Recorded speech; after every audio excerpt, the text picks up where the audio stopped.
నారాయణం నమస్కృత్య నరం చైవ నరోత్తమం దేవీం సరస్వతీం వ్యాసం తతో జయముదీరయేత్. ఆ పాండవులు దొరకలేదు, ఎక్కడికి వెళ్ళిపోయారో తెలియదు. కృష్ణుడు వాళ్ళని ముందుగానే ఎక్కడికో తీసుకెళ్ళి దాచేశాడని చెప్పి వాళ్ళు మాట్లాడుకుంటున్నారు.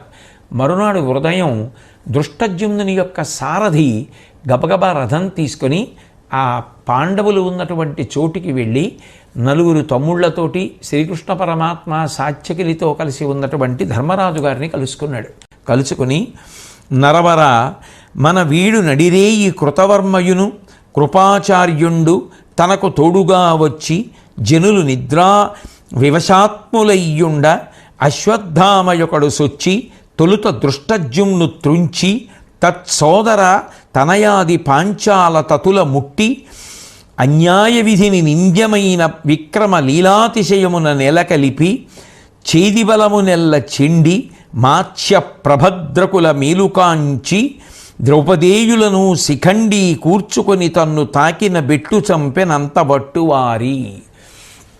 అది జరిగినటువంటి వృత్తాంతాన్నంతటినీ కూడా ధర్మరాజు గారికి చెప్పాడు.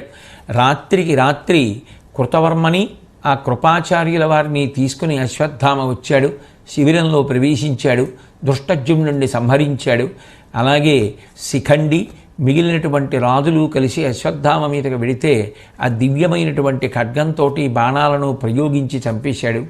ఏనుగులు గుర్రాలు వీటన్నింటినీ చంపేశాడు. అలాగే మాత్స్య ప్రభద్రకులనబడేటటువంటి రాజుల యొక్క సైన్యాన్నంతటినీ కూడా నశింపచేశాడు.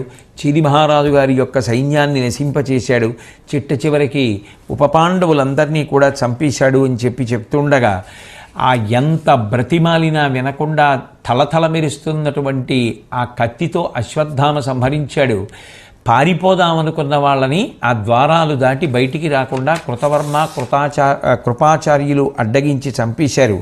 ఈ విధంగా అందరూ నశించిపోయారని చెప్పినప్పుడు ఉపపాండవులు మరణించారని, దృష్టజ్యుమ్నుడు మరణించాడు, శిఖండి మరణించాడు.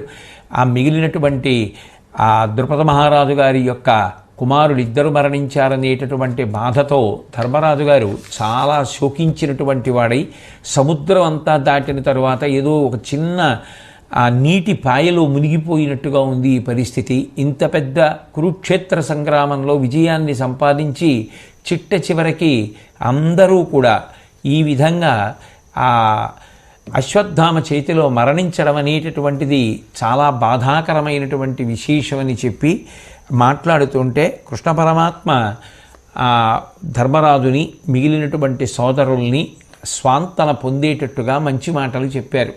ఈలోగా 5 కుమారులు ఒక్కసారే మరణించారు కాబట్టి ద్రౌపదీదేవిని విరాట నగరం నుంచి పిలిపించారు. విరాట మహారాజు గారు ద్రుపద మహారాజు గారు మరణించారు అన్న సందర్భంలో వాళ్ళ యొక్క పత్నుల్ని ఓదార్చడం కోసమని ద్రౌపదీదేవి సుభద్రతో కలిసి ఉత్తరతో కలిసి ఆ విరాట నగరానికి వెళ్ళింది.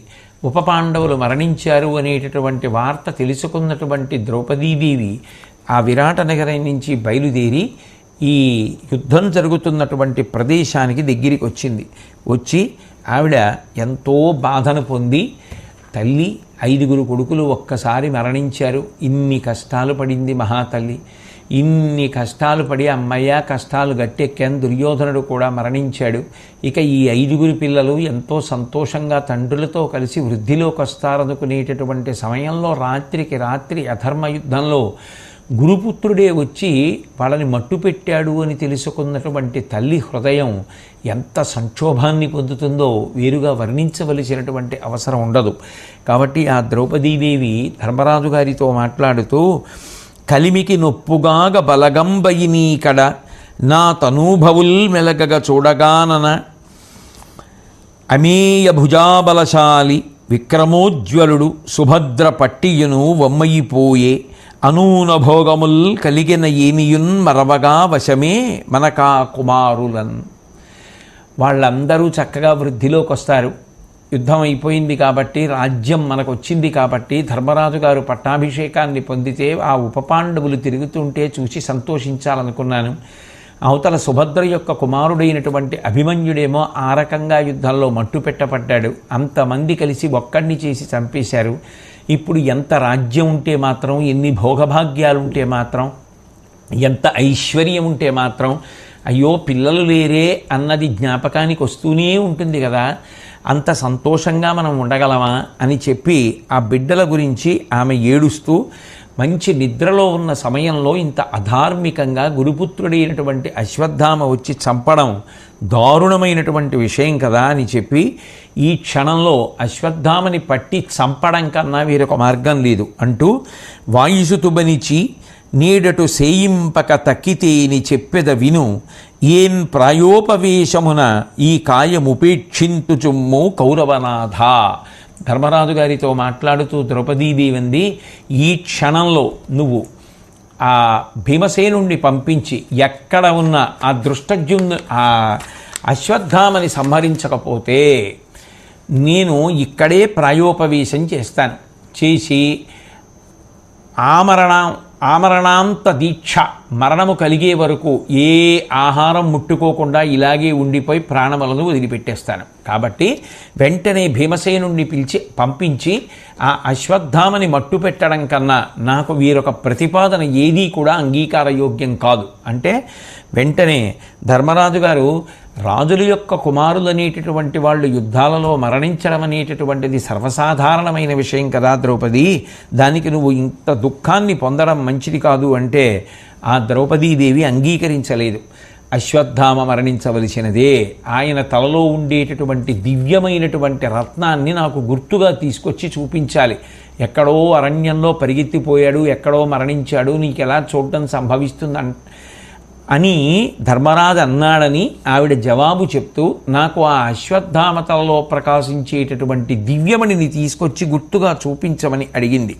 అంటే వెంటనే భీమసేనుడు ఈవిడ చెప్పినటువంటి మాటలు విని నకులుణ్ణి పిలిచి ఆ సారథిని, అశ్వములను, రథాన్ని సిద్ధం చేయమని ఉత్తరక్షణం బయలుదేరి అశ్వత్థామని పట్టుకుని యుద్ధంలో సంహరిస్తానని తీవ్రమైనటువంటి వేగంతో, తొందరతో బయలుదేరి కురుక్షేత్ర సంగ్రామ భూమి వైపుకి వెళ్ళాడు. వెళ్ళి అక్కడ ఆ అశ్వత్థామ గురించి విచారణ చేస్తే ఆయన హస్తినాపురం వైపుకి వెళ్ళాడని, తర్వాత కురుక్షేత్రం వైపుకు వచ్చి అక్కడ నుంచి గంగాతీరం వైపుకు వెళ్ళి వ్యాసమహర్షి తపస్సు చేసుకుంటున్నటువంటి ఆశ్రమం వైపుకు వెళ్ళాడు అని అక్కడ ఉన్నటువంటి జనులు చెప్పారు. వెంటనే భీముడు ఆ దిక్కుగా వాయువేగంతో రథం మీద వెళ్ళిపోయాడు. వెంటనే శ్రీకృష్ణ పరమాత్మ ధర్మరాజు గారి దగ్గరికి వెళ్ళి చెప్తున్నారు, అనిలసుతుండు శోకమును అల్కయు చిత్తమునన్ గరంబు పేర్చిన గురుపుత్రు ముట్టికొన చెచ్చెరబోయెడు, ఈతడొంటి ఆతనిపై పోవా భూరమణ తప్పదే కార్యము, పెద్ద గూర్తువి అనుజులలోన ఆతనికి అందరు పోవుట మిలుపోరిగిన్. ఓ ధర్మరాజా, నీకు నీ సోదరులలో భీమసేనుడంటే చాలా ప్రీతి కదా, అటువంటి వాడు అంత తొందరగా యుద్ధానికి వెళ్ళిపోయాడే, పైగా మనసులో ఉపపాండవుల్ని సంహరించాడు, ద్రౌపదీదేవి ఏడుస్తోందనేటటువంటి బాధ బాగా ఉన్నది, ఆవేశంతో వెళ్ళాడు. ఆ అశ్వత్థామ సామాన్యుడైనటువంటి వాడు కాడు, కాబట్టి మనమందరం కూడా యుద్ధానికి వెళ్ళడం మంచిది అని చెప్పి, ఎందుకు మనం వెళ్ళాలి అంటే బలమైనటువంటి కారణాన్ని శ్రీకృష్ణ పరమాత్మ అశ్వత్థామ విషయంలో చూపిస్తున్నారు. మహానుభావుడు ఎప్పటికప్పుడే ఏం జరగబోతోంది, అవతలవాడు ఎటువంటి కుట్రతో కూడుకున్న బుద్ధితో ప్రవర్తిస్తాడు అన్నదాన్ని అంత స్పష్టంగా దర్శించి చెప్పినటువంటి కారణం చేత పాండవపక్షం బతికిపోయింది. లేకపోతే ఇప్పుడు ఈ సందర్భంలో కూడా నిజానికి భీముడు ఒక్కడు విడితే అశ్వత్థామ ప్రయోగించేటటువంటి దివ్యాస్త్రమ ముందు ఎంతవరకు నిలబడగలడు? కానీ ధర్మం ఈవలి పక్షాన ఉంది, శ్రీకృష్ణ పరమాత్మ యొక్క అనుగ్రహం ఉన్న కారణం చేత ఎప్పటికప్పుడు ప్రమాదములు దాటారు. శ్రీకృష్ణ పరమాత్మ అశ్వత్థామ యొక్క వ్యక్తిత్వంలో ఉన్నటువంటి బలహీనతలను గురించి, అశ్వత్థామ దగ్గర ఉండేటటువంటి దివ్యమైన అస్త్రము గురించి, ఆయన యొక్క తొందరపాటుతనం గురించి ధర్మరాజు గారితో మాట్లాడుతున్నాడు. ఈ భూమిని అంతటినీ కాల్చగలిగినటువంటి అస్త్రం ఒకటి ఉన్నది, దాని పేరు బ్రహ్మశిరస్సు. ఆ అస్త్రము అగస్త్య మహర్షి దగ్గర ఉండేది. అది ఆయన ప్రీతితో ద్రోణాచార్యుల వారికి ఇచ్చారు. ఆ ద్రోణాచార్యుల వారు దాన్ని పాండవులలో అర్జునుడికి ఉపదేశం చేశారు. తదనంతరం అదే అస్త్రాన్ని అశ్వత్థామకి కూడా ఇచ్చారు. ఇచ్చిన తరువాత దుందుడుకుతనంతో అశ్వత్థామ ప్రయోగిస్తాడేమోనన్న భయంతో ఆ అశ్వత్థామతో ఈ మనుష్యుల మీద ఈ బ్రహ్మశిరోనామకాస్త్రాన్ని ప్రయోగించవద్దు. ఎప్పుడైనా ఆపద కలిగితే ఇతరమైన ఉపాయములతో తప్పించుకో తప్ప దీన్ని ప్రయోగించే ప్రయత్నము చేయవద్దు అని చెబుతూ, అశ్వత్థామ మీద తగినంత నమ్మకం లేక వీడు ఎట్లాగో సజ్జనులలా ప్రవర్తనని పొందుతాడా అని మనసులో బాధపడుతూ ఉండేవారు. అది అశ్వత్థామ వినేవాడు కూడా. ఒకానొకప్పుడు ఎంత ఉద్విగ్నతని, ఎంత ధైర్యాన్ని, ఎంతగా తెగింపుని పొందాడు అంటే, అగస్త్య మహర్షి వలన ఇటువంటి గొప్ప అస్త్రాన్ని పొందిన నా తండ్రి అది నాకిచ్చాడు కాబట్టి ఈ అస్త్రంతో నేను 3 లోకములను నిలబెట్టేయగలను, నిర్జించగలను, బూది చెయ్యగలను. కాబట్టి నా ముందు ఎవరు నిలబడగలరు అని ఒక ధైర్యం ఉండేది అశ్వత్థామకి.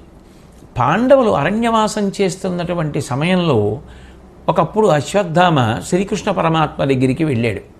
ఈ విషయాలు శ్రీకృష్ణ పరమాత్మయే ధర్మరాజు గారికి చెప్తున్నారు భీముడు రథంలో ముందు వెళ్ళిపోయిన తరువాత. ఓ ధర్మరాజా, మీ అందరూ అరణ్యవాసం చేస్తున్న కాలంలో ఒకరోజు నా అశ్వత్థామ నా దగ్గరికి వచ్చాడు. వచ్చి, నా దగ్గర ఇంత గొప్ప అస్త్రం ఉంది, బ్రహ్మశిరోనామకాస్త్రం, దాన్ని నీకు ఇస్తాను, నువ్వు సుదర్శన చక్రాన్ని నాకు ఇమ్మని అడిగాడు. అడిగితే శ్రీకృష్ణ పరమాత్మ అన్నారు, ఒకటి నేను నీకిచ్చి ఇంకొకటి నీ దగ్గర పుచ్చుకుంటే అది ప్రేమతో స్నేహితుడికి ఇచ్చినట్లు అవదు. నువ్వు అడిగావు, తప్పకుండా తీసుకో సుదర్శన చక్రం, కానీ నాకు నువ్వు ఇద్దామనుకున్నటువంటి బ్రహ్మశిరోనామకాస్త్రం అక్కర్లేదు. నా చక్రం ఒక్కటే కాదు, శారంగమనబడేటటువంటి నా ధనస్సు, కౌమోదకము అనబడేటటువంటి గద, నందకమనబడేటటువంటి ఖడ్గము, వీటిలో నువ్వు ధరించగలవు, ప్రయోగించగలవు అన్న వాటిని తీసుకో అని చెప్పి అక్కడ ఇచ్చారు. ఇస్తే ఆ అశ్వత్థామ సుదర్శన చక్రాన్ని ఎడం చేత్తో తీసుకోబోయాడు. దాన్ని కదపలేక కుడి చేత్తో తీసుకోబోయాడు. తర్వాత 2 చేతులతో పట్టి ఎత్తబోయాడు. అయినా సుదర్శనం కదలలేదు. దానితో చాలా దిగులు పడిపోయాడు. అప్పుడు కృష్ణ పరమాత్మ అశ్వత్థామతో మాట్లాడుతూ చెప్పారు, అధిక నిష్టమై బ్రహ్మచర్య వ్రతంబుతోడ రుక్మిణీయుతముగా దుహినశైల తటమునందు 12 వత్సరములుగ్ర తపమొనర్చి ఇమ్మహిత సాధనము వడసి. ఓ అశ్వత్థామ, హిమవత్పర్వత ప్రాంతంలో రుక్మిణీదేవితో కలిసి 12 సంవత్సరముల పాటు నేను బ్రహ్మచర్య వ్రతాన్ని సలుపుతూ ఘోరమైనటువంటి తపస్సు చేసి ఈ సుదర్శన చక్రాన్ని పొందాను. ఈ సుదర్శన చక్రాన్ని నిజానికి నా ప్రాణములతో సమానమైనటువంటి అర్జునుడు ఎప్పుడూ అడగలేదు. పాశుపతాస్త్రాన్ని పొందాడు తప్ప, కపిధ్వజాన్ని పొందాడు, శ్వేతాశ్వాల్ని పొందాడు తప్ప, శంకరుణ్ణి మెప్పించి పాశుపతాస్త్రం పొందాడు తప్ప నన్ను సుదర్శన చక్రం ఇమ్మని అన్నాడు అడగలేదు. అలాగే బలరాముడు కానీ, ప్రద్యుమ్నుడు కానీ, సాంబుడు కానీ, పెద్దలైన వారు ఎవ్వరూ మాలోని వారు అడగలేదు. నువ్వు ప్రాణసమానుడైనటువంటి అర్జునుడు అడిగితే నిజానికి నేను ఏదైనా ఇస్తాను, కానీ అర్జునుడు ఈ చక్రం గురించి ఎప్పుడు అడగలేదు, నన్ను ఇమ్మని కోరుకోలేదు. కానీ నువ్వు మాత్రం ఈ సుదర్శన చక్రం అడిగావు, ఇస్తే ఏం చేస్తావు సుదర్శన చక్రంతో అని అడిగాను ధర్మరాజా అశ్వత్థామని అంటూ కృష్ణ పరమాత్మ చెప్తున్నారు. అంటే అశ్వత్థామ శ్రీకృష్ణ పరమాత్మకి చెప్పాడు, సకల జగత్ప్రసిద్ధమగు చక్రము నీ వసగంగా ఇప్పుడు పుచ్చుకొని భవత్పాదాంబురుహ సేవ పదంపడి చేసి అయిన పోరికి నిను నియ్యకొల్పి మది ప్రీతియలర్ప పెనంగి నీకు నోడక విలసిల్లి ఎల్ల పొగడం చెనుపొందగ కోరివేడితిన్. నేను కృష్ణ ఎందుకు ఈ సుదర్శన చక్రం కోరుకున్నానో తెలుసా? ఈ సుదర్శన చక్రాన్ని నువ్వు నాకు ఇస్తే అప్పుడు నాకు ఇది పట్టుకుని నీతో యుద్ధం చెయ్యాలనుంది. ఒకవేళ నువ్వు యుద్ధానికి అంగీకరించకపోతే నేను నీ పాదసేవ చేసి చేసి చేసి చేసి చేసి చేసి నువ్వు ప్రీతి పొందిన తర్వాత నీకేం కావాలని అడిగితే నీతో యుద్ధం చెయ్యాలనుందని చెప్పి ఈ సుదర్శన చక్రంతో నిన్ను ఓడించేసి శ్రీకృష్ణ పరమాత్మని కూడా గెలిచినటువంటి వాడు అశ్వత్థామ అనేటటువంటి కీర్తిని భూమి మీద శాశ్వతంగా పొందాలనుంది. అందుకని నాకు ఈ సుదర్శన చక్రాన్ని పొందాలని తీవ్రమైన కోరిక అని ఓ ధర్మరాజా అశ్వత్థామ నాతో చెప్పాడు. ఆఖరికి ఆ సుదర్శన చక్రాన్ని కలపలేకపోయాడు. ఎంత కాదన్నా గురుపుత్రుడు, మర్యాద చెయ్యాలి అన్న ఉద్దేశ్యంతో నేను మంచి రత్నాలు, గుర్రాలు, వస్త్రాలు, ఆభరణాలు ఇచ్చి అతన్ని తిరిగి పంపించేశాను. కాబట్టి ఆ అశ్వత్థామ ప్రమాదకరమైనటువంటి వ్యక్తి. ఆయన దగ్గర బ్రహ్మశిరస్సు అనబడేటటువంటి అస్త్రం ఉంది. ప్రాణముల మీద మాత్రం చాలా గొప్ప తీపి కలిగినటువంటి వాడు. ఇటువంటి ఉద్రేక స్వభావం కలిగినటువంటి వాడు, ఈశ్వరాంశ సంభూతుడు. కాబట్టి అతని మీదకి భీముడు ఒక్కడు వెళ్ళడం మంచిది కాదు అని కృష్ణ పరమాత్మ ఆ ధర్మరాజు గారిని అర్జునుణ్ణి కూడా రమ్మని తనతో పాటుగా బయలుదేరి భీముడితో కలిసి ఆ అశ్వత్థామని కలిసి అప్పుడు యుద్ధానికి వెడదామని చెప్పి ప్రతిపాదన చేసి ఇక్కడ శిబిరాలకు రక్షకులుగా సాత్యకిని సహదేవుణ్ణి ఉంచి బయలుదేరారు. అప్పుడు శైబ్యము, సుగ్రీవము, మేఘపుష్పము, వలాహకము అనబడేటటువంటి గుర్రములను కృష్ణ పరమాత్మ తనవి తెప్పించి రథానికి కట్టి అద్భుతమైనటువంటి గరుడకేతనాన్ని ఆ రథానికి తగల్చి ఒక పక్క ధర్మరాజు గారు అర్జునుడు రథంలో కూర్చునుండగా వాయువేగంతో రథాన్ని నడిపి ఆ గంగా తీరానికి వెడుతున్నటువంటి భీముణ్ణి కలుసుకొని తొందరపడి వెళ్ళి యుద్ధం చెయ్యవద్దు అని చెప్తున్నప్పటికీ కూడా భీముడు తొందరగా అశ్వత్థామని సంహరించాలి, ద్రౌపదీదేవి ఊరట పొందేటట్టుగా చెయ్యాలనేటటువంటి ఉద్దేశ్యంతో రథం మీద ముందుగానే బయలుదేరి వెళ్ళిపోయాడు. వెనక కృష్ణ పరమాత్మ అందరూ కూడా వెళ్ళారు. మొట్టమొదట ఆ గంగా తీరంలో ఉన్నటువంటి ఆశ్రమాలలో నక్షత్రముల మధ్యలో చంద్రబింబం ఎలా ఉంటుందో అలా తపస్సు చేసుకునేటటువంటి ఋషుల మధ్యలో వ్యాస మహర్షి ప్రకాశిస్తున్నారు. భీష్ముడు ఆ వచ్చినటువంటి భీముడు ఆ వ్యాసుల వారిని చూసి ఆయనకి నమస్కరించాడు. నమస్కరించినటువంటి ఆ భీముడు అశ్వత్థామ కోసమని ఆ ప్రాంగణం అంతా చూస్తున్నాడు. చూసేటప్పటికీ అశ్వత్థామ కనపడ్డాడు. మేన భసతమలది మానవీయ తపప్రయుక్తినాదరించియున్న ద్రోణతనయుగాంచి చాపదండంబు సద్యంబు సేసి మహిత శరము చేనమర్చి ఊరీ ధాత్రీ సురాధమ క్రూరకర్మ కపటధార్మిక అత్యంత కల్మషాభియుక్తి పోయిన రేయి మహోగ్రవృత్తి తగిలి ఎంత విగిరమున తపసివైతి. ఇది గదు కృపాచార్యుల వారు మొట్టమొదట చేసినటువంటి బోధ. ఆ కనపడినటువంటి అశ్వత్థామ ఒంటి నిండా భస్మ రాసుకున్నాడు. రాసుకుని ఏదో ఋషి తపస్సు చేస్తున్నట్టుగా కూర్చుని తపస్సు చేసుకుంటున్నాడు. అటువంటి అశ్వత్థామని చూశాడు భీముడు. చూసి వెంటనే వింటి నారి తొడిగాడు. తొడిగి బాణాన్ని ప్రయోగించడానికి సిద్ధపడుతూ క్రూరమైనటువంటి కర్మలు చేసినటువంటి వాడ ధాత్రీసురాధమ, కపటమైనటువంటి ధార్మిక బుద్ధిని ప్రదర్శిస్తున్నటువంటి వాడ, నిన్న రాత్రేమో అంత కల్మషంతో కూడుకున్నటువంటి మనసు కలిగినటువంటి వాడివై రాత్రికి రాత్రి మా శిబిరాల మీద పడి ఉపపాండవులతో కలిపి నిద్రపోతున్న వాళ్ళని అంతమందిని సంహరించి అకస్మాత్తుగా ఇప్పుడు మునివైపోయావా? ఇంత తొందరగా అయిపోయి ఇక్కడ కూర్చుని తపస్సు చేస్తున్నావా అనేటప్పటికీ ఆ వెనకాల వస్తున్నటువంటి శ్రీకృష్ణ పరమాత్మ, ధర్మరాజు గారు, అర్జునుడు వీళ్ళని చూశాడు అశ్వత్థామ.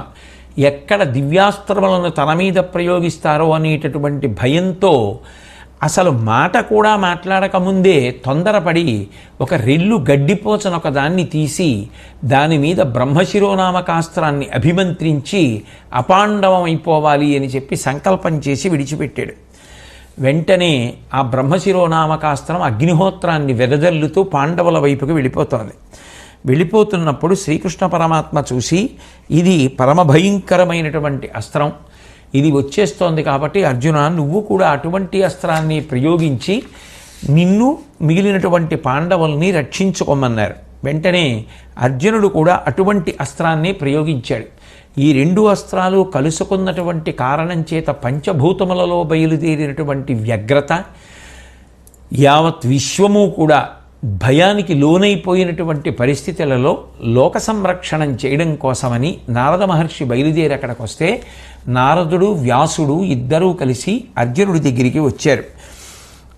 వచ్చినప్పుడు వాళ్ళిద్దరూ వచ్చినటువంటి ప్రయత్నాన్ని మనసులో గమనించినటువంటి వాడైనటువంటి అర్జునుడు కేవలం అశ్వత్థామ తొందరపడి ప్రయోగించినటువంటి బ్రహ్మశిరోనామకాస్త్రం నుంచి మమ్మల్ని మేము రక్షించుకోవడానికి నేను కూడా అటువంటి అస్త్రాన్ని ప్రయోగించాను తప్ప, మీ ఇద్దరూ మహితాత్ములు, మీరు వచ్చారు అంటే లోకశాంతి కొరకు వచ్చి ఉంటారు, కాబట్టి నేను నా అస్త్రాన్ని ఉపసంహారం చేయడానికి సిద్ధంగా ఉన్నాను, కానీ తాను ప్రయోగించిన అస్త్రాన్ని ఆ అశ్వత్థామని కూడా ఉపసంహారం చేయమనండి అని చెప్పాడు. చెప్తున్నప్పుడు ఆ అర్జునుడు మాట్లాడినటువంటి మాటలకి నారదుడు వ్యాసుడు కూడా ఎంతో సంతోషించారు. తపమును బ్రహ్మచర్యమును దానము సత్యము కల్గునా సురాధిపతి తనయుండు తక్క సముదీర్ణముగా నిగిడించి అమ్మహోగ్రపు మహితాస్త్రమొండ్లకును రాదు మగుట్పగ అట్టి భంగి భూమిపతులు కాదు దేవతలు మీకున్న జాలరు కౌరవేశ్వర. అర్జునుడు కూడా ఆ అస్త్రాన్ని ఉపసంహారం చేయడం అంత తేలిక కాదు. ఎందుకంటే అది ప్రయోగించి ఉపసంహారం చేస్తే ఎవరు ఉపసంహరించాడో వాడి తల పగిలిపోతుంది. కానీ అర్జునుడు ఉపసంహారం చేయగలిగాడు అంటే చాలా గొప్ప తపస్సు, బ్రహ్మచర్యము, దానము, సత్యము కలిగినటువంటి వాడు కాబట్టి ఆ అస్త్రాన్ని ఉపసంహరించాడు. లేకపోతే అది భూమిపతులకు కాదు, రాజులు కారు, దేవతలు మీకున్న జాలరు కౌరవేశ్వర. దేవతలు కూడా అటువంటి అస్త్రాన్ని మళ్ళీ ఉపసంహారం చేయడం అనేటటువంటిది సాధ్యం కాదు. అంత గొప్ప అస్త్రాన్ని ఉపసంహారం చేశారు. ఉపసంహారం చేసిన తరువాత ఆ అశ్వత్థామని కూడా నీ యొక్క అస్త్రాన్ని ఉపసంహారం చేస్తే బాగుంటుంది అన్న ఉద్దేశ్యంతో వ్యాసుడు అశ్వత్థామ దగ్గరికి వెళ్ళి ఆ అస్త్రాన్ని ఉపసంహరించమంటే ఆయన అన్నాడు, దుర్యోధనుణ్ణి అన్యాయంగా యుద్ధభూమిలో చంపేశారు, నాభి కింద కొట్టకూడదని తెలిసి కూడా భీముడు తొడల మీద కొట్టి పడగొట్టాడు, నా తండ్రిని సంహరించారు, ఒక్కసారి వేగంగా వీళ్ళందరూ నా మీదకు వస్తే నా మీద కలిగిపడతారన్న భయంతో నేను అస్త్రాన్ని ప్రయోగించాను, అయినా కూడా నేను ఉపసంహరిస్తాను, కానీ ఇది మాత్రం పాండవులనందరినీ ఎట్లయినా దహించి తీరుతుంది, అందులో ఏ విధమైనటువంటి అనుమానం లేదు. కాబట్టి అటువంటి అవమానము కలిగినటువంటి కారణం చేత ప్రయోగించాను కాబట్టి దాని ఫలితం అది పొందవలసింది అంటే వ్యాసుల వారు మాట్లాడుతూ, నీ తండ్రి ద్రోణాచార్యుడే అర్జునుడికి శిష్యవాత్సల్యంతో ఈ అస్త్రాన్ని ఇచ్చాడు. అర్జునుడు వద్దు లోకములు పాడైపోతాయని మేమంటే అస్త్రాన్ని ఉపసంహారం చేశాడు. 2, అర్జునుడు ఆ అస్త్రాన్ని నిజానికి ఉపసంహారం చేయడం అంత తేలిక కాదు, అయినా కూడా దాన్ని ఉపసంహరించాడు అంటే అంత గొప్పవాణ్ణి వధించడం నీ తరం అవుతుందని నువ్వు అనుకుంటున్నావా? ఈ మహాస్త్రాన్ని యథార్థమునకు మనుష్యుల మీద ప్రయోగించకూడదు, ప్రయోగిస్తే అటువంటి వారికి అశుభం కలుగుతుంది. ఇతరులు ఎవరైనా అస్త్రాన్ని ఉపశమింపచేస్తే అటువంటి దేశంలో 12 సంవత్సరములు అనావృష్టి కలుగుతుంది. కాబట్టి కోపం విడిచిపెట్టు, సుఖపడు, నీ శిరస్సులో ఉన్నటువంటి మణిని తీసి ఆ భీముడికి ఇచ్చేసేయి, నీ ప్రాణాలు తీసేసినంత సంతోషించి వాళ్ళు నిన్ను ప్రాణములతో విడిచిపెట్టి వెళ్ళిపోతారు, నీ అస్త్రాన్ని నువ్వు ఉపసంహారం చెయ్యి అని సాక్షాత్ వ్యాస భగవానుడంతటి వాడు ఆ అశ్వత్థామకి ప్రతిపాదన చేస్తే పాండవుల యొక్క సంతతి గర్భాలన్నింటినీ కూడా పాండవేయులను సంహరించి ఆ అస్త్రం ఉపశమిస్తుంది అని అశ్వత్థామ పేర్కొన్నాడు. వెంటనే వ్యాసుల వారు ఆలోచించి చాలా జాగ్రత్త పడి, నువ్వు ఏ ఆలోచన చెప్పావో అంతకన్నా దాటదు సుమా అస్త్రం, పాండవేయులను మాత్రమే అని నొక్కి చెప్పారు. ఎందుకని? అశ్వత్థామ ఉద్దేశ్యం ఏమిటంటే కేవలం పాండవుల యొక్క భార్యలు అని కాదు, పాండవుల యొక్క సంతానానికి కలిగినటువంటి గర్భములలో ఉన్నటువంటి ఆ శిశువులను కూడా ఈ అస్త్రం సంహరించాలి. అంటే పాండవుల భార్యలే కాకుండా పాండవుల యొక్క బిడ్డలు, ఆ బిడ్డల యొక్క భార్యలు, వాళ్ళ కడుపులో ఉన్న సంతానం కూడా సంహరింపబడాలనేటటువంటిది అశ్వత్థామ యొక్క ఉద్దేశం. కాదు, అది పాండవుల వరకే పరిమితం అన్నది వ్యాస హృదయం. అందుకని వ్యాసుడు చేసినటువంటి ప్రతిపాదనని విన్నటువంటి అశ్వత్థామ అర్థం కానుట్టుగా ఊరుకున్నాడు. ఎందుకని అంటే చెయ్యవలసిన పని ఎలాగో జరిగిపోతుంది, అస్త్రం చేసేస్తుంది, నేను ఏ సంకల్పంతో వదిలిపెట్టానో ఆ సంకల్పంతోనే జరిగిపోతుంది అని విడిచిపెట్టాడు. కానీ వెంటనే దీన్ని కృష్ణ పరమాత్మ గ్రహించాడు. గ్రహించి అశ్వత్థామ దగ్గరికి వచ్చి, వనజాక్షుడు ద్రోణికి ఇట్లను తునిమితి పాండు పౌత్రులందర పాపంబున పోయితి గర్భంబుల దునిమిద 101 అయిన తొలగింపతగున్. ఇప్పటికే నువ్వు పాండవుల యొక్క పుత్రులైనటువంటి ద్రౌపదీదేవి యొక్క కుమారులందరినీ ఉపపాండవుల్ని చంపేశావు. ఇప్పుడు వాళ్ళ వంశం కోసము అని చెప్పి ఒక్కడైనా బతకాలి. ఉత్తరాగర్భంలో అభిమన్యుడి యొక్క తేజస్సు వలన పెరుగుతున్నటువంటి పిల్లవాడైనా పెరగవలసిందే. కాబట్టి నువ్వు ప్రయోగించినటువంటి అస్త్రం ఆ గర్భం జోలికి వెళ్ళడానికి వీల్లేదు. కాదంటావా? నువ్వు ఆ గర్భంలో ఉన్నటువంటి పిల్లవాడిని కూడా చంపేస్తాను, ఆ అస్త్రం అలా చంపవలసిందే అని మనసులో సంకల్పం చేస్తావా? ఒక్కటి విను. ధర్మాన్ని ఆచరించడానికి, దానాలు చేయడానికి, యజ్ఞాలు చేయడానికి, పాండవ వంశం యొక్క కీర్తి నిలబెట్టడానికి ఒక వంశాంకురం ఉండాలి. కాబట్టి నేను ఆ గర్భాన్ని రక్షిస్తాను. కాబట్టి విరాటపుత్రి అయినటువంటి ఉత్తరా గర్భాన్ని రక్షించడం అనేటటువంటిది జరిగి తీరుతుంది అని శ్రీకృష్ణ పరమాత్మ అంటే, వెంటనే అశ్వత్థామ అన్నాడు, పాండవ పక్షపాతంతో నువ్వు అట్లా అంటున్నావు, నేను అట్లా చెయ్యాలని ఎందుకు అనుకుంటున్నావు? ఉత్తరాగర్భాన్ని నేను ఎందుకు రక్షిస్తాను? ఒకవేళ ఉత్తరాగర్భాన్ని రక్షించేటటువంటి ప్రయత్నం నువ్వు చేస్తే నేను వేరొక బాణాన్ని ప్రయోగించైనా సరే పాండవుల యొక్క వంశాంకురం లేకుండా గర్భంలో ఉన్నటువంటి శిశువుని చంపేస్తాను.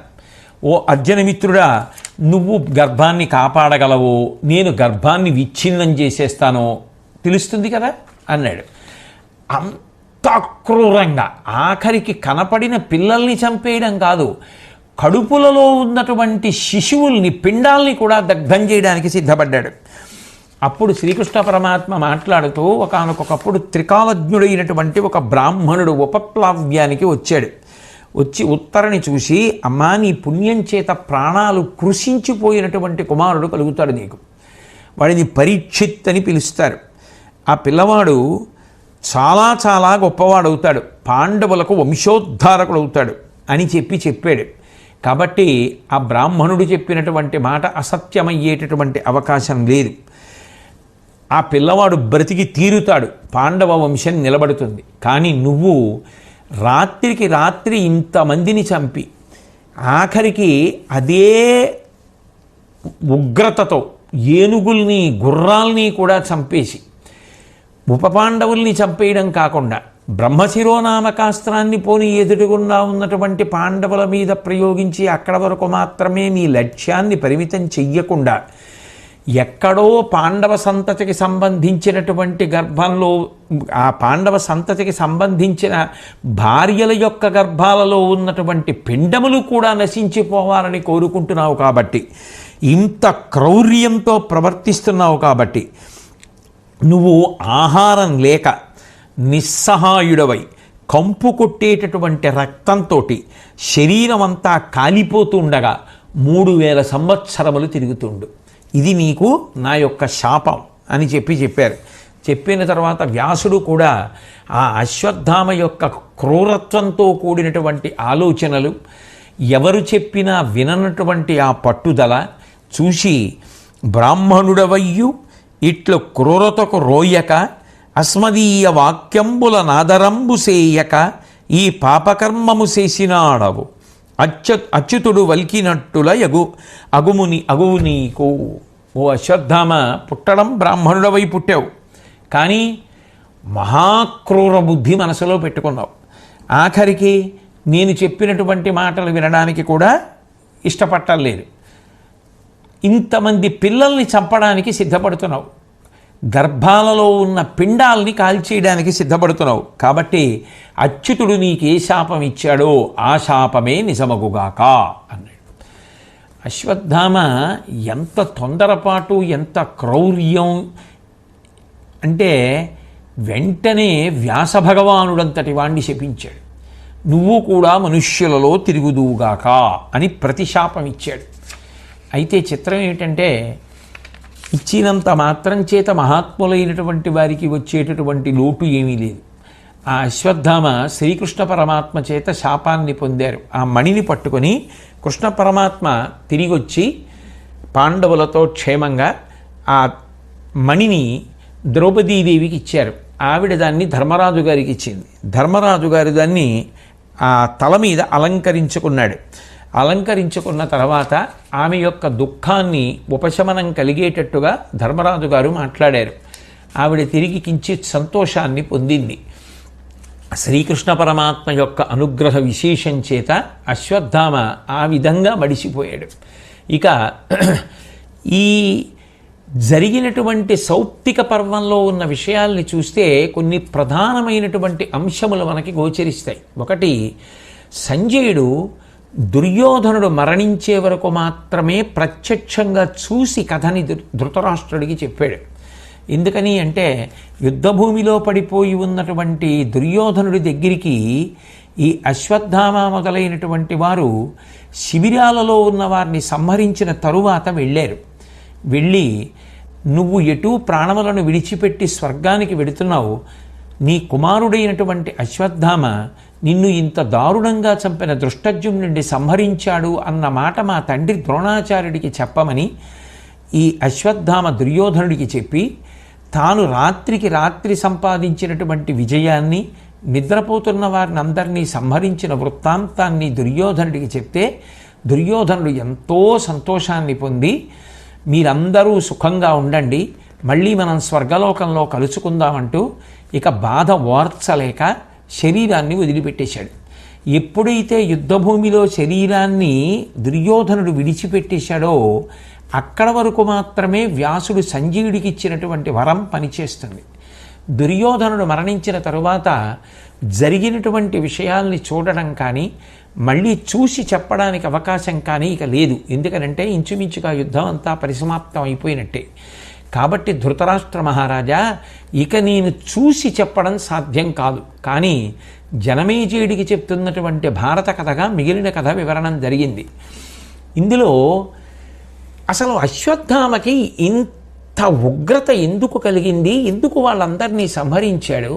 కృష్ణ పరమాత్మ పాండవుల్ని సాత్యకిని మాత్రమే ఆ ఓగోవతి నదీ తీరానికి తీసుకెళ్ళి రక్షించి ఈ దృష్టజ్యుమ్నాదులను రక్షించకపోవడానికి కారణం ఏమిటి అని విచారణ చేస్తే ఒక విషయం సుస్పష్టంగా తెలుస్తుంది. శివకేశవుల మధ్య భేదం ఉండదు. ఆ రోజు రాత్రి అంత భయంకరమైనటువంటి ఉన్మాదాన్ని అశ్వత్థామ పొందాలి అంటే అది కూడా భగవంతుడి అనుగ్రహంగానే సాధ్యమవుతుంది. అట్లాంటి అనుగ్రహం లేకపోతే ఆ ఉన్మాదాన్ని పొంది అంతమందిని సంహరించడం సాధ్యం కాదు. మరి ఆ సంహార ప్రక్రియని కృష్ణ పరమాత్మ ఎందుకు అంగీకరించినట్టు? ఆ రాత్రి వీళ్ళందరినీ కూడా ఎందుకు మార్చలేదు కృష్ణ పరమాత్మ అంటే దానికి ఒక్కటే ప్రధాన కారణం. అందులో దృష్టజ్యుమ్నుడు దేవతాంశలలో వచ్చినటువంటి వాడు. ద్రోణాచార్యుల వారి చేతిలో ఆ ద్రోణాచార్యుల వారు దృష్టజ్యుమ్నుడి యొక్క చేతిలో మరణించాలి. అందుకోసమని యజ్ఞకుండంలోంచి పుట్టాడు.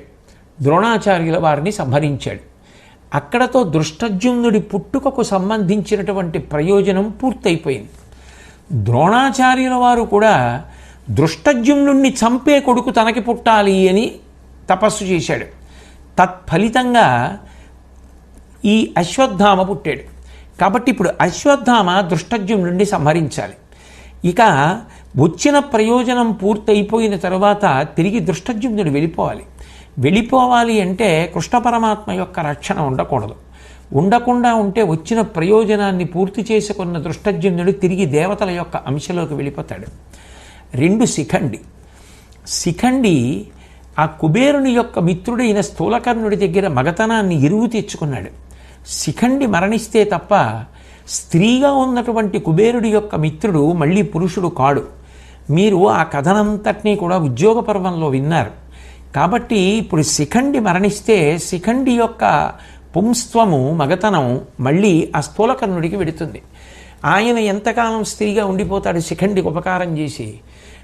ఇప్పుడు ప్రయోజనం పూర్తయిపోయింది. భీష్మవధ కోసం అంబ శిఖండిగా వచ్చింది. శిఖండిగా వచ్చినవాడు భీష్ముణ్ణి చంపడానికి హేతు అయిపోయాడు. ఇక ఉండి ప్రయోజనం లేదు. అవతల స్థూలకర్ణుడు అనుగ్రహింపబడాలి, కుబేర మిత్రుడు. అందుకే శిఖండి సంహరింపబడ్డాడు. వీళ్ళ అంశాలు ఇక పూర్తయిపోవాలి. వాళ్ళ ప్రయోజనం అయిపోయింది. వాళ్ళు తిరిగి వెళ్ళిపోవాలి అంటే కృష్ణ పరమాత్మ అక్కడ ఉండడానికి వీల్లేదు. ఉపపాండవులు ఎందుకు మరణించారు అంటే వాళ్ళకి విశ్వామిత్రుడి యొక్క శాపం ఉంది. అది మార్కండేయ పురాణాంతర్గతం. విశ్వేదేవతలు ఒకప్పుడు విశ్వామిత్రుడిని చూసి ధిక్కరించి మాట్లాడిన కారణం చేత మీరు నరులు ఈ భూమి మీద పుట్టి భూమి మీద తిరగండి అని విశ్వామిత్రుడు శపిస్తే శాపావకాశం ఇమ్మని అడిగితే మీరు 5గురు కూడా విశ్వేదేవతలు ఉపపాండవులుగా ధర్మరాజు, భీముడు, అర్జునుడు, నకులుడు, సహదేవికి ద్రౌపదీదేవి యందు జన్మించి బహుకాలము భూమి మీద ఉండవలసిన అవసరం లేకుండా ధర్మ సంస్థాపన యందు కృష్ణార్జునులకు సహకరించి మీరు పిల్లల్ని కనకముందే మళ్ళీ తిరిగి విశ్వేదేవతలుగా వచ్చేయమని విశ్వామిత్రుడు అనుగ్రహించాడు. ఆ కారణం చేత ఉపపాండవులు కూడా మడిసిపోవాలి. కాబట్టి ఉపపాండవులు కూడా సంహరింపబడితే తప్ప వాళ్ళు కూడా వెనక్కి వెళ్ళిపోవడానికి అవకాశం లేదు. అందుకే కృష్ణ పరమాత్మ తన యొక్క రక్షణ వీళ్ళకి అన్వయం చెయ్యలేదు. ఎందుకు చెయ్యలేదు అంటే వాళ్ళు దేవతాంశలలోకి మళ్ళీ వెళ్ళిపోవడమే వాళ్ళకి పెద్ద రక్షణ అయినప్పుడు ఇక తాను అడ్డుపడతలుచుకోలేదు. పాండవుల్ని, సాత్యకిని మాత్రమే నదీ తీరానికి తీసుకెళ్లారు తప్ప వీళ్ళని తీసుకెళ్ళకపోవడానికి కారణం అదే. మరి ఏనుగులు, గుర్రాలు ఏ పాపం చేశాయి అంటే ఆ ఉన్మాదంలో అటువంటి రాక్షసాంశ ప్రవేశించేసిన తరువాత ఆ ఉగ్రమైనటువంటి లక్షణంలో ఇక వాళ్ళు వీళ్ళు అన్న తేడాలు కనపడక అన్నిటినీ మట్టు పెట్టేశాడు అశ్వత్థామ. చివరికి ఆ రాక్షస ప్రవృత్తి ఆవహించినటువంటి కృపాచార్యుడు, కృతవర్మ కూడా తదనంతరం ఆ ఉగ్ర తేజస్సు వదిలిపెట్టేసిన తర్వాత సిగ్గుపడ్డారు. రాత్రికి రాత్రి మనం ఇలా ఎలా ప్రవర్తించాము అని. అంటే ఆ ఉన్మాదం ఈశ్వరానుగ్రహంగా కలిగింది. కృష్ణుడి మనసు శివుడికి తెలుసు, శివుడి మనసు కృష్ణుడికి తెలుసు. నిజానికి హరిహరనాథ తత్వాన్ని ప్రతిపాదించినటువంటి తిక్కనగారికి కానీ, లోకంలో యథార్థం కానీ శివకేశవులని రెండు కాదుగా, ఉన్నది ఒక్కటే పరబ్రహ్మము. ఆ పరబ్రహ్మము రెండుగా గోచరిస్తుంది. వీళ్ళు మళ్ళీ దేవతాంశలలోకి వెళ్ళిపోవడానికి శివుడిగా అనుగ్రహించిన వాడు కృష్ణుడే. కృష్ణుడిగా పాండవుల్ని పక్కకి తీసుకెళ్ళిపోయి వాళ్ళు చెనకబడకుండా కాపాడినది కృష్ణుడే. కాబట్టి ఆ పరమేశ్వరుడే ఇటువంటి లీలలంతటినీ కూడా నిర్వర్తిస్తున్నాడు. అందుకే అంతా పూర్తయిపోయిన తరువాత ధర్మరాజు గారు అడిగాడు, అసలు ఇంత గొప్ప శక్తి ఆ అశ్వత్థామకు ఎలా ఏర్పడింది అని అడిగితే అప్పుడు కృష్ణ పరమాత్మ ఆ పరమశివుని యొక్క వైభవాన్నంతటినీ కూడా చెప్తూ ఒక మాట అంటాడు. హరు పరమేశ్వరీశ్వరు కృపాతిశయార్ధృ అమేయమూర్తి శంకరు అచలైక భక్తి రసగమ్యుని అవ్యయు ఇందుమౌళి తత్పరమతినాశ్రయించి అనపాయ బలోద్భట శౌర్య సంపదన్ గురుతనయుండుగాంచి అధికుండకుటన్ పగతీర్చెనమ్మెయిన్. ఆ పరమేశ్వరుడున్నాడే ఆయన మహానుభావుడు, అపారమైనటువంటి శక్తికి స్థానము. ఇది చెయ్యగలడు, ఇది చెయ్యలేడు అన్న మాట ఉండదు. ఆ శివోపాసన చేసినటువంటి కారణం చేత అశ్వత్థామ రాత్రి అంత బలాన్ని పొంది అలా ప్రవర్తించగలిగాడు తప్ప అన్యులకు సాధ్యమా? శివుడు ప్రసన్నుడైన అరచేయున ఎవ్వరికైనా రజపొంగవా అమరత్వమైన బలఘమ్మసు గెల్వగ నోపునట్టి దర్ప విభవమైన ఇచ్చు పరిపంధుల నీకుల నొక్కరుండు బహు విలసనంబు ఘోరముగ నోర్వగ చాలుట ఇగి చోద్యమే. ఆ పరమేశ్వరుడి యొక్క అనుగ్రహం ఎవరికి కలుగుతుందో అటువంటి వారికి ఆయన ఏదైనా ఇవ్వగలడు. దివ్యత్వాన్నైనా ఇచ్చేస్తాడు, ఇంద్రుణ్ణి గెలవగలిగినటువంటి శక్తినైనా ఇస్తాడు అని చెప్పి దక్ష ప్రజాపతి, చతుర్ముఖ బ్రహ్మగారు సృష్టి చేయడం, దేవతలు యజ్ఞం చెయ్యడం, చివర వాళ్ళని శంకరుడు నిగ్రహించడం, ఎంత తొందరగా మళ్ళీ దేవతలు ప్రార్థన చేస్తే ప్రసన్నుడైపోయి శాంతికి పర్యాయపదమైపోతాడు అన్న విషయాన్ని కృష్ణ పరమాత్మ వివరిస్తూ అమరులు భక్తిం క్రతుభాగము ఆ పరమేశ్వరునకు కల్పించిరి అతండు మనంబున ప్రీతుండై సమాహితుండయ్యే జగము సంతోషించెన్. దేవతలు హవిస్సులలో భాగాన్ని శంకరుడికి కల్పిస్తే వాళ్ళు చేసిన యజ్ఞంలో ఉన్న లోపాన్ని దిద్దుకున్న నాడు ఆ పరమేశ్వరుడు వెంటనే సంతోషించాడు, ఆయన శాంతించాడు అని ఈ సౌప్తిక పర్వాన్ని పూర్తి చేశారు. ఇన్ని గంభీరమైన విషయములతో కూడుకున్నదై యుద్ధం పూర్తయిన తర్వాత మళ్ళీ దేవతలు ఎవరెవరి అంశంలోకి వాళ్ళు వెళ్ళిపోవలసినటువంటి స్థితిని కూడా ఆవిష్కరిస్తూ శివకేశవుల మధ్య భేదం ఉండదు, ఉన్నది ఒక్క పరబ్రహ్మతత్వమే ప్రకాశిస్తుంది అనేటటువంటి విషయాన్ని మనకి ప్రకాశింపచేస్తూ ఆ శివ వైభవాన్ని కృష్ణుడి నోటి వెంట